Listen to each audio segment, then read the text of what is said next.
What is going on, guys, and welcome to the video.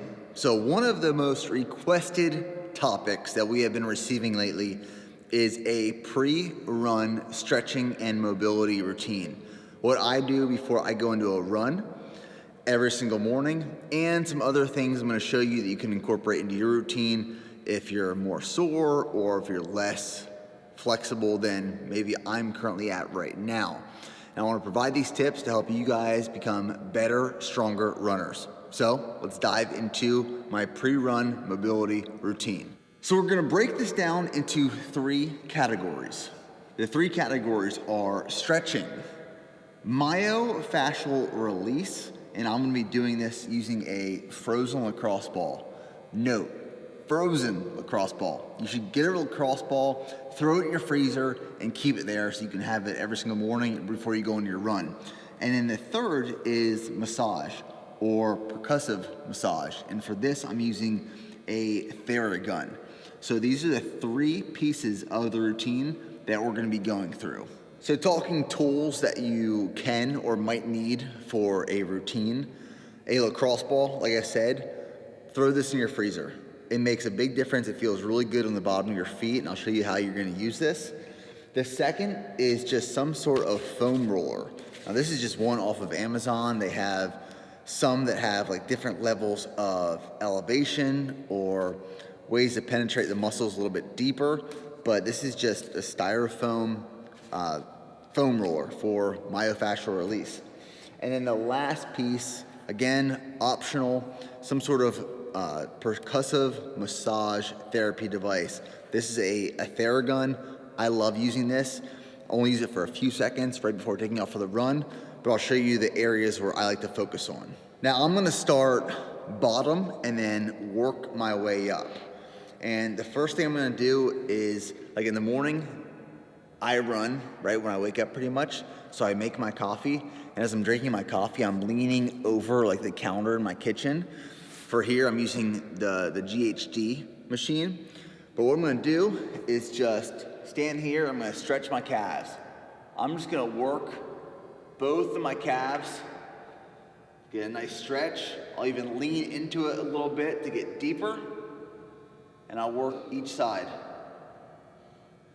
Now there's a few movements that if I don't do, my run just goes to absolute shit, and this is one of them. If I don't do this, what happens is I take off my run and my feet just like kind of collapse. So what I'm gonna do is just roll my ankles.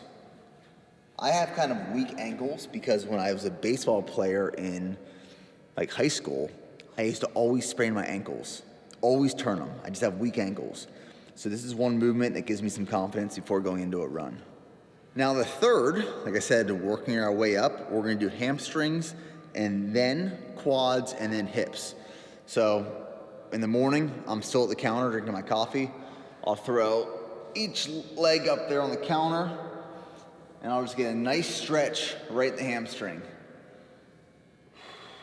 Nice, deep stretch. I'm holding these stretches, these positions, for I'd say 1 to 2 minutes, but it's really based off of a feel. So if I'm really tight in one area, I'll hold it for longer. If I'm not as tight in another area, I won't hold it as long. For me, my calves, my hamstrings tend to hold the most tightness, the most tension. This right here is going to focus on the quads and the hip flexor. So I'm gonna use an elevated surface like this bench, and I'm gonna get in a position, and I'm slowly gonna lean back, push my hip forward, and I should feel the stretch in my quad and my hip flexor here. And if you push that forward a little bit more, you'll feel it a little bit more. And if you want a really deep stretch, you bring the same arm as on the leg that you're stretching, you bring it straight up, lean forward, and you'll feel it even more in your quad and your hip flexor.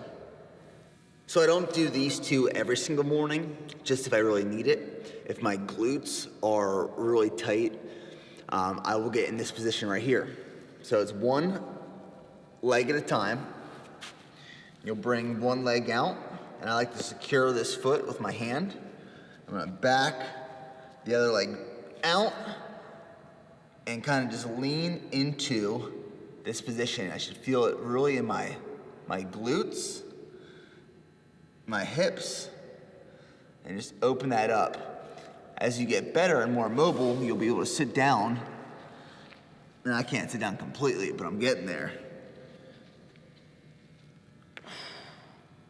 So for this one, I'm gonna take off my shoes. And what I'm gonna do is, if you have tight ankles, like really tight ankles, I'm horrible at this stretch. And typically my feet cramp up, but I'm just gonna flatten my feet out on the floor. And I'm gonna lean back a little bit. You'll see some people that lean back all the way to the ground. I'll tell you right now, that is not me. But you'll feel this in your ankles, on the top of your foot. I think stretching is one of the most underrated things you can do. It feels good. Sit back and slowly, you can go further and further. And just sit there and let it open up. Now we talked about the frozen lacrosse ball. We're moving on to section 2, which is myofascial release. And as a runner, your feet, the muscles in your feet will get really sore and tender. And if you ever had plantar fasciitis, and if you have, I'm sorry, it typically sucks. But one way I have found to get rid of plantar fasciitis is strengthening the muscles of the bottom of your feet. You can do this by using toe spacers in the evening, or even wearing a minimal barefoot shoe, like a Vivo barefoot shoe. I've seen that has helped a lot. But in the morning when I wake up after I'm drinking my coffee and I stretch, I like to take that frozen lacrosse ball out of the freezer and I drop it. What I do is I just roll out the bottom of my feet. You just roll out all parts of the bottom. Doesn't take too long, you don't need a lot, but it'll feel great. So the foam roller. I've been using a foam roller for the past 10 plus years of my life, and it never gets old.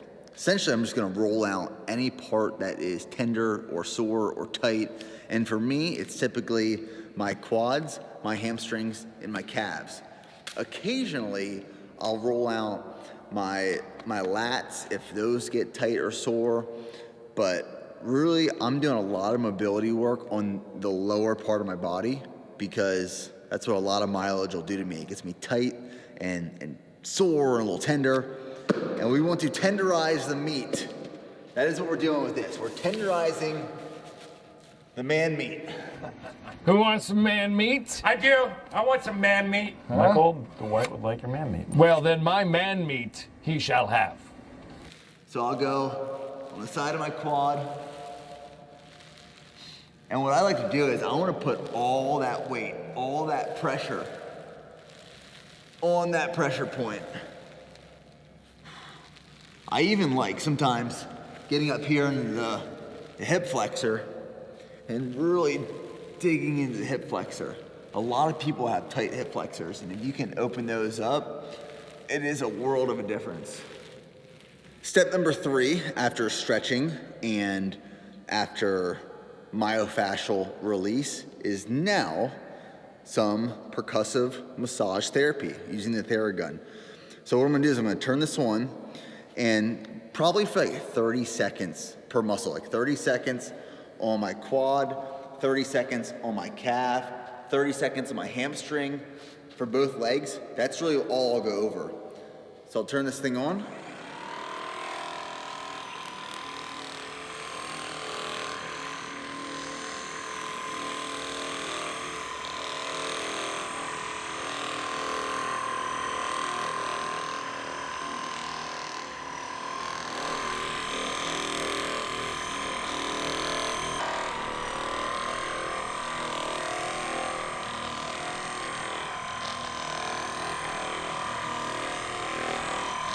All right, guys, so that wraps up my current 2022 pre-run mobility and stretching routine.